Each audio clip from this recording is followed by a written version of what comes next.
So guys, boards are literally very near, very very very near. क्योंकि अभी boards में बस 3 दिन बचे हैं। ठीक है, 3 दिन, only 3 days। This is not a very long time.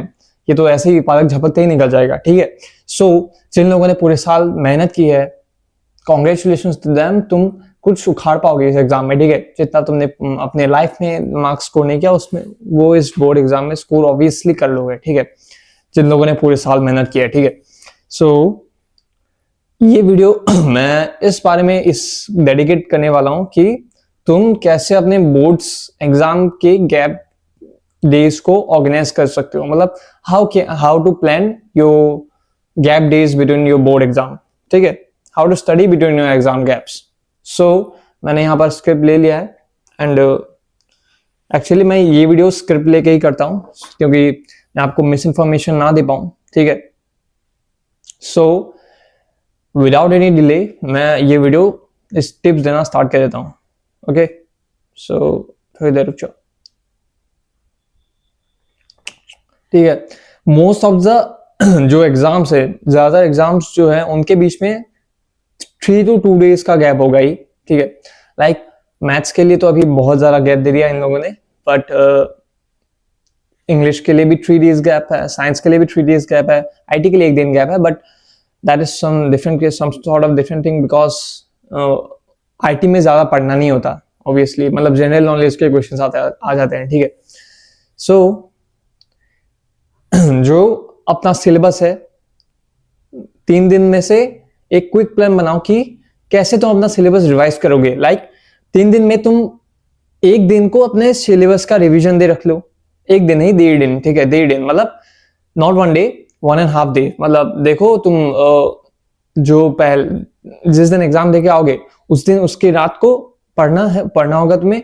उसके बाद उसके अगले दिन पूरा सिलेबस जो है कंप्लीट उस मतलब 1.5 days के अंदर करना होगा। अगर आपको समझ नहीं आया तो मैं बताता हूँ कि अच्छे से। लाइक मैथ्स का एग्जाम है, मैथ्स का एग्जाम देने के बाद वो जो दिन होगा, मैथ्स का एग्जाम का जो दिन होगा, उस दिन,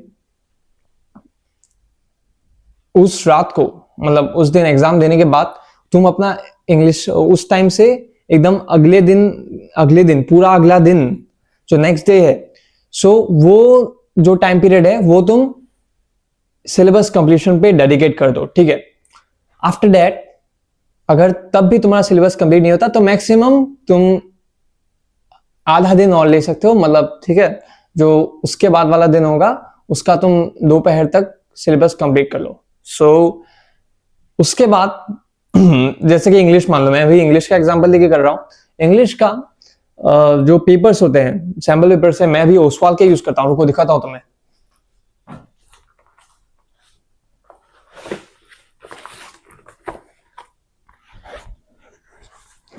मैं ये वाले ओसवाल के सैम्पल पेपर्स यूज करता हूँ एंड ये वाले बहुत ज्यादा हेल्पफुल है। I literally completed 3 to 5 sample papers of Oswal and मस्त है। Like you can trust them on the English part। ठीक है, so okay।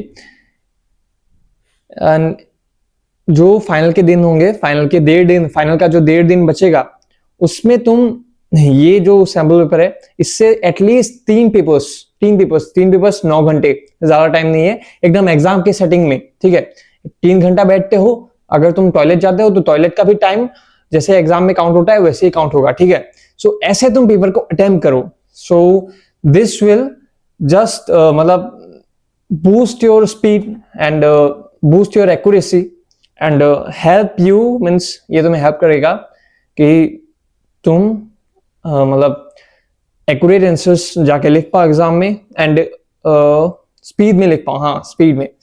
एंड चेक करते वक्त ये जो मार्किंग स्कीम है, इसमें दिया हुआ है जो मार्किंग स्कीम, उसके अकॉर्डिंगली चेक करना। ठीक है, खुद मार्क्स मत दे देना। बहुत लोगों को मैंने देखा है कि वो खुद मार्क्स दे देते हैं। हो सके तो अपने को इसी टॉपर दो, उसको बोलना चेक करने को।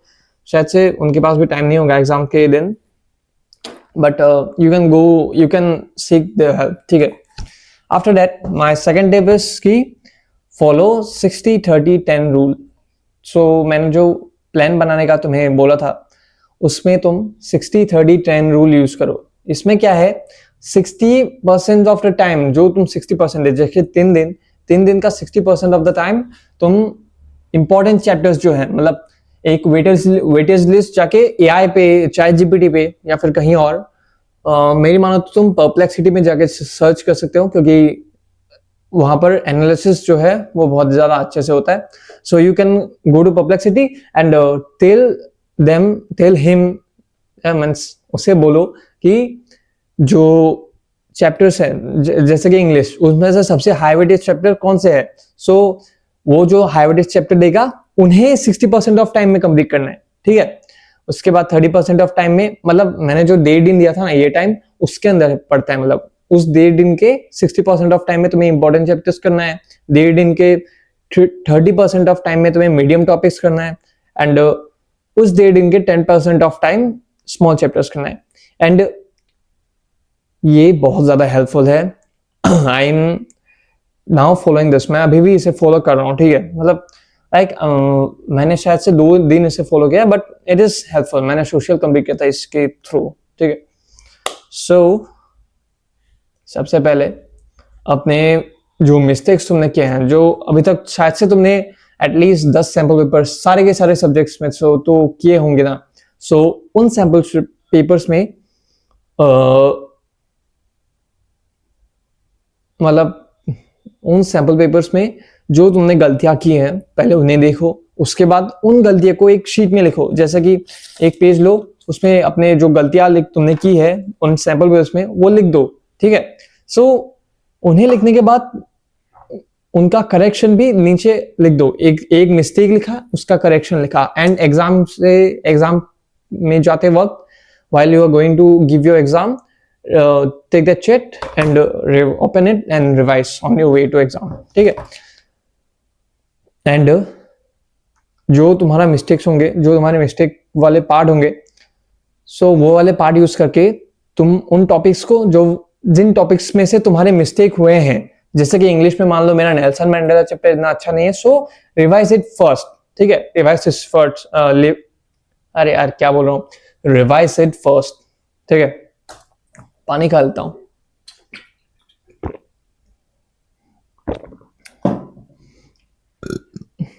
Sorry guys. अभी एक्टिव रिकॉल मेथड यूज करो. ठीक है. सिर्फ पढ़ो मत यार. तुम पढ़ोगे, पढ़ लिया, उसके बाद तुम थोड़ी देर बाद भूल जाओगे. So don't do this. ये बहुत सारे टीचर्स बोलते हैं कि एक्टिव रिकॉल मेथड फॉलो करो, क्योंकि एक्टिव रिकॉल मेथड फॉलो करने से क्या होता है, लाइक तुमने कुछ पढ़ लिया, उसके बाद ये क्लोज करो एंड ऐसे मतलब उस टॉपिक के बारे में, जैसे कि मैं भी इसमें लिखा हुआ है लाइक फॉर भोली न्यू होप, ऐसे ऐसे जो तुमने याद किया या फिर जो तुम्हें समझ में आया वो ऐसे ही मतलब किताब बंद करके बोलो. ठीक है. उसे एक्टिव रिकॉल बोलते हैं. इससे क्या होता है कि तुम्हारी अंडरस्टैंडिंग बढ़ती है and like you can revise more with in a short period of time. And मैं बोलता हूँ कि रिविजन, ये सब पूरा जो तुम्हारा नोट्स की कॉपी है, तुम्हारी गाइड बुक्स हैं, तुम्हारे रेफरेंसेस हैं, सो उनसे मत करो रिवाइज. माइंड मैप्स है, माइंड मैप्स इधर भी है एंड तुम्हारे रेफरेंस में भी होंगे. सो गो थ्रू देम. एल्स तुम क्या कर सकते हो कि माइंड मैप खोलो, नोट्स खोलो. ठीक है. नोट्स में इस पेज में जो इस पेज वाला टॉपिक है, उस पेज में जो लिखा हुआ है वो तुम पहले रिवाइज कर लो. मतलब रिवाइज मतलब ऐसे ही मन में सोच लो. मतलब मैंने जो बोला था ना एक्टिव रिकॉल वाला मेथड, सो वो मन में, मतलब क्या बोलो अभी, जैसे कि इस पेज में है फ्रेंच रिवॉल्यूशन वाला पार्ट, तो फ्रेंच रिवॉल्यूशन में क्या क्या हुआ था, लाइक ट्रीटी, वो सब. सो मतलब उन्हें अपने माइंड से गो थ्रू कर दो. समझ में आ रहा है ना. लाइक पिछले वीडियो में कुछ लोगों ने कमेंट किया था कि उन्हें समझ में नहीं आ रहा था. So I am sorry. Like if you are feeling some problems you can tell me. मेरी हिंदी इतनी फ्लुएंट नहीं है बिकॉज आई एम असमीज ना. ठीक है. सो एक है 45-10 रूल. इसमें क्या होता है कि तुम 45 मिनट्स पढ़ते हो एंड 10 मिनट्स ब्रेक लेते हो. इससे क्या होता है, you can focus for a longer period of time. तुम्हारा जो अटेंशन स्पैन है, मुझे पता है वो बहुत लोगों का बहुत ज्यादा कम है. So what you can do, you can like 45 से 1 घंटा तुम स्टडी कर लो, ठीक है, 45 से 1 घंटा तुम स्टडी कर लो, उसके बाद 10 मिनट या फिर 15 मिनट ब्रेक ले लो, एंड इससे तुम्हारा ब्रेक में मार्क माई वर्ड्स की रील्स वगैरह मत चलाना, एंड इन दिनों please I request you all, reels, Instagram shorts, ये सब प्लीज डिलीट कर दो, मतलब स्टॉप देम यार, you need to control it, ठीक है। मैंने ऑलरेडी बोल दिया कि फोकस मोड, मतलब सॉरी उस वाले वीडियो में, उस पिछले वाले स्ट्रेटजी वीडियो में मैंने बोल दिया है कि दिस आर लाइक ये तुम्हें 90%, 95%, इवन कि 100% पाने से भी ये रुकते हैं, ठीक है। सो स्टॉप देयर कंजम्पशन, ठीक है। इससे तुम मतलब 45-10 रूल से तुम्हें बर्नआउट फील नहीं होगा, तुम्हें थकान नहीं होगी, and like you can focus for longer period of time, and जो 10 मिनट्स होंगे उसमें तुम अपनी मम्मी से जाकर बात कर सकते हो, अपने पापा के साथ जाकर कुछ कर सकते हो, मतलब लाइक यू कैन गो, मतलब वो क्या कर रहे हैं देख सकते हो, उसके बाद उनकी थोड़ी हेल्प कर सकते हो, ठीक है। सो अभी एक फॉर्मूला शीट बनाओ, जल्दी जल्दी जल्दी मैथ्स के लिए एक जल्दी से एक फॉर्मूला शीट बनाओ।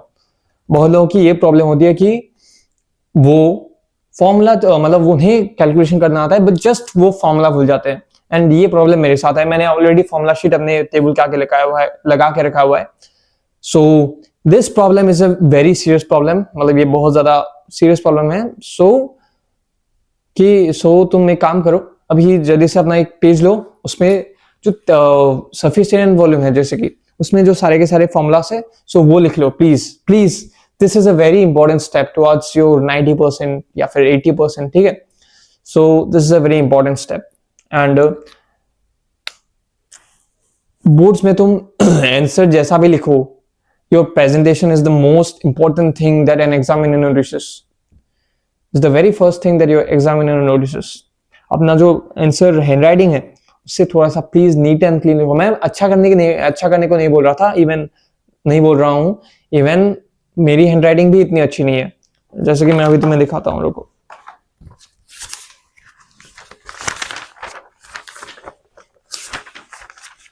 Guys see this is not my handwriting, मैंने मेरी हैंडराइटिंग है बट ये उतनी अच्छी नहीं है, एक्चुअली रिफ्लेक्ट होके दिख रहा होगा, इन्वर्टेड होके दिख रहा होगा, हाँ।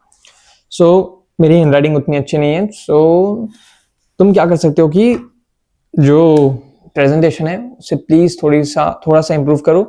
मैं तुम्हें कुछ टिप्स देता हूँ। हमेशा एक लाइन छोड़ के अपना आंसर लिखो, मतलब आंसर मतलब देखो इसमें मैंने क्या कर दिया है कि बहुत ज्यादा मतलब क्लोज लिख दिया है, एक लाइन के गैप में हर एक सेंटेंस लिखो, ठीक है, सॉरी। सो इससे तुम्हारी प्रेजेंटेशन तो थोड़ी सी अच्छी होगी, I know this will like तुम्हारा प्रेजेंटेशन कंप्लीटली अच्छा नहीं होने से भी चलेगा, बट थोड़ा सा मतलब clean, neat and clean type रखो। एंड जो ऐसे ऐसे करते हो ना तुम, सॉरी लाइट फ्लिकर हो रहा है एक्चुअली। सो ये जो तुम ऐसे कट कर देते हो, ऐसे एकदम ऐसे, आसाम इसमें से दबा काटन बोलते हैं, दबा काटन, तुम जो दबा काटन मारते हो ना, तो उसे प्लीज कंट्रोल में रखो। सो कंट्रोल में क्या मतलब, जो दबा कदम वाली चीज होती है वो तुम्हारे जो आंसर्स हैं उन्हें गंदा कर देती है, बहुत ज्यादा दिखने में बुरा लगा, मतलब गंदा कर देती है, ठीक है। So you need to avoid it. उसके बाद द फाइनल थिंग, जो कि मुझसे नहीं हो पा रहा बट मैं आपसे बोल रहा हूं,